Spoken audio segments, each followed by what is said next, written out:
অভিষেক বন্দ্যোপাধ্যায়কে চড় থাপ্পড় ডিম ছোড়া স্লোগান সবই তো চললো, তারপরে যারা এর সঙ্গে যুক্ত তাদের সম্পর্কে কি তথ্য এখনো পর্যন্ত পুলিশ দিচ্ছে? একাধিক চাঞ্চল্যকর তথ্য আসছে। যাদেরকে দেখা গিয়েছে, মানে ভিডিও ফুটেজে যাদেরকে দেখা গিয়েছে, এরা প্রত্যেকেই তৃণমূল কংগ্রেসের সঙ্গে কিছু না কিছুভাবে যুক্ত। যেমন কেউ প্রাক্তন বিধায়কের সঙ্গে সম্পর্কযুক্ত, কেউ কাউন্সিলরের সঙ্গে সম্পর্কযুক্ত, প্রত্যেকেই তৃণমূলের সঙ্গে মানে ওতপ্রোতভাবে জড়িত, এমনটাই স্থানীয়রা বলছেন। স্থানীয়রা এমনটাই কিন্তু দাবি করছেন। এই পুরো বিষয় নিয়ে আরও কথা বলি। আমাদের সঙ্গে এই মুহূর্তে বিক্রম রয়েছেন, আমাদের প্রতিনিধি একেবারে সরাসরি। বিক্রম, গতকালের ঘটনা, যাদেরকে ইতিমধ্যেই মার্ক করা হয়েছে, গ্রেফতার করা হয়েছে, এই বিষয় সম্পর্কে এখনো পর্যন্ত পুলিশ কি তথ্য দিচ্ছে?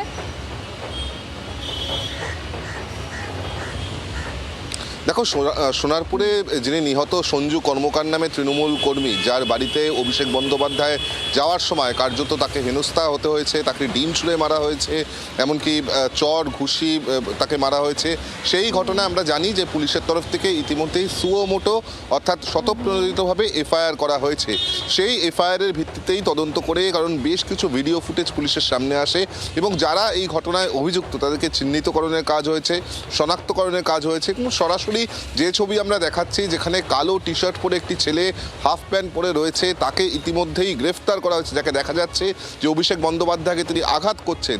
সেক্ষেত্রে দাঁড়িয়ে এই ব্যক্তি যাকে গ্রেফতার করা হয়েছে তিনি সরাসরি তৃণমূলের সঙ্গে যুক্ত, এমনটাই কিন্তু জানানো হচ্ছে। তার পরিবারের তরফ থেকে শুরু করে স্থানীয় বাসিন্দারা দাবি করছেন এবং পুলিশ সূত্র জানা যাচ্ছে, পুলিশ সূত্রের খবর যে ওই ব্যক্তি যাকে আকাশ গায়নের মা, তার স্বীকারোক্তি কি সেটা আগে শোনাই। বিক্রম, তুমি সঙ্গে থাকো।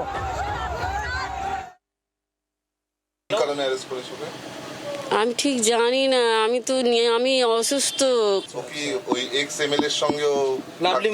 আমি বলতে পারবো না এটা। ও খেলতে গেছিল লাভলি মৈত্র, তখন ফটো টটো তুলেছিল, দেখিয়েছিল। না না, ওটা রাগ কেন? ওর তো তৃণমূল বুথে বসতো। হ্যাঁ, তৃণমূলই করতো। তৃণমূলের বুথে বসতো, তৃণমূলই করতো, সেই আবার তৃণমূলের সেনাপতি অভিষেক বন্দ্যোপাধ্যায়কে মারছেন। এই ছবি তো দেখছি আমরা। বিক্রম,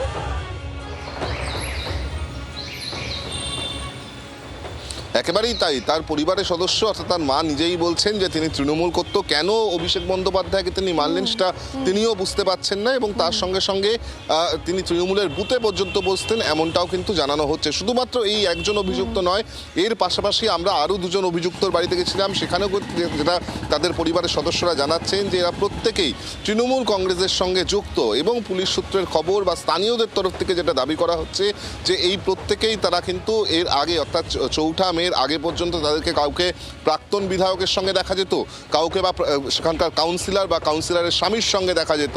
সেক্ষেত্রে দাঁড়িয়ে একজন মাত্র ব্যক্তি যাকে 5 নম্বর অ্যারেস্ট অর্থাৎ কিছুক্ষণ আগে গ্রেফতার করা হয়েছে, তপন মাইতি, শুধুমাত্র তার পরিবারের সদস্যরা বলছেন যে তিনি দীর্ঘদিন ধরে বিজেপি করতেন। যদিও তৃণমূল কংগ্রেসের স্থানীয় যারা, মেয়ের বক্তব্য কি সেটা শোনাই। বিক্রম, সঙ্গে থাকো। বাবা এই সমস্ত কাজ কিছু করেনি, যে কাউকে হার্ম করেছে, না কাউকে মেরেছে, না কোনো হার্ট, কিছুই করেনি। জাস্ট একটা কালকে জনবিরোধ যেটা হয়েছিল, উনি ওখানে স্পটে উপস্থিত ছিলেন, কিন্তু ওই ধরনের কোনো কিছু যুক্ত ছিলেন না। হ্যাঁ, তবে মাকে বললো অ্যারেস্ট করা হয়েছে। রাজনৈতিক দলের সঙ্গে যুক্ত না বাবা? বাবা হচ্ছে বিজেপি সমর্থক ছিলেন। তপন মাইতি মেয়ের বক্তব্য আমরা শুনছিলাম, বিজেপির সমর্থক ছিলেন তপন মাইতি। বিক্রম,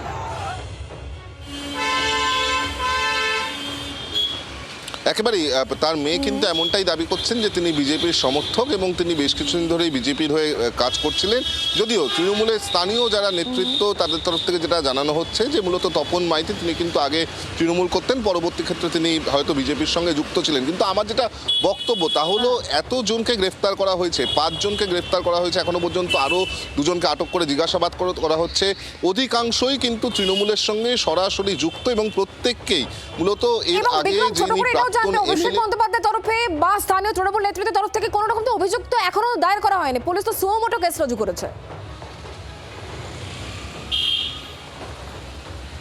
একেবারেই তাই, কোনো রিটেন কমপ্লেন এখনো পর্যন্ত পুলিশের কাছে আসেনি। পুলিশ সুও মোটো এফআইআর করেছে এবং সেই এফআইআর এর ভিত্তিতেই কিন্তু এই তদন্ত করা হচ্ছে, এবং গোটা তদন্ত করা হচ্ছে ভিডিও ফুটেজকে সামনে রেখে। সেই ভিডিও ফুটেজে মূলত যাদেরকে দেখা যাচ্ছে যে তারা অভিষেক বন্দ্যোপাধ্যায়কে, বিক্রম, তুমি তুমি নজর রাখো। অনেক ধন্যবাদ আমাদের সঙ্গে সরাসরি থাকার জন্য। আমি প্রতিবাবুর কাছে যাই। প্রতিবাবু, তৃণমূল কংগ্রেসের অন্দরেই তার মানে অভিষেক বন্দ্যোপাধ্যায় তৃণমূল কংগ্রেসের সেকেন্ড ইন কমান্ড, সেনাপতি যাকে বলা হয়, তার ওপর রাগ এত যে তৃণমূলের লোকেরাই তাকে মারছে।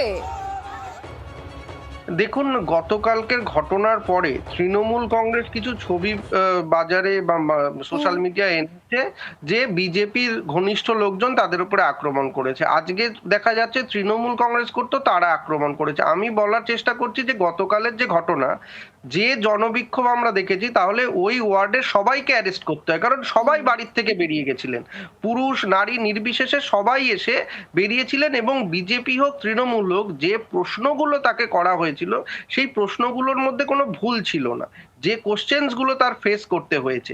এবং দ্বিতীয়, তৃণমূল কংগ্রেসের মধ্যেই এই ক্ষোভটা রয়েছে, তার কারণ এই দক্ষিণ 24 পরগনা বা যেখানেই হোক, তৃণমূল কংগ্রেসের যারা বুথ কর্মী তারা আসলে কিন্তু অভিষেক ব্যানার্জির কথাতেই ভরসা করেছিলেন যে 4 তারিখের পরে সব বদলে যাবে, সব তৃণমূল কংগ্রেসের ক্ষমতা এসে দেখাবে, আর বিজেপিদের আরো। তথাকথিত এই দক্ষিণ 24 পরগনা তো তৃণমূল কংগ্রেসের সেনাপতিরই ছিল 1 মাস আগে পর্যন্ত।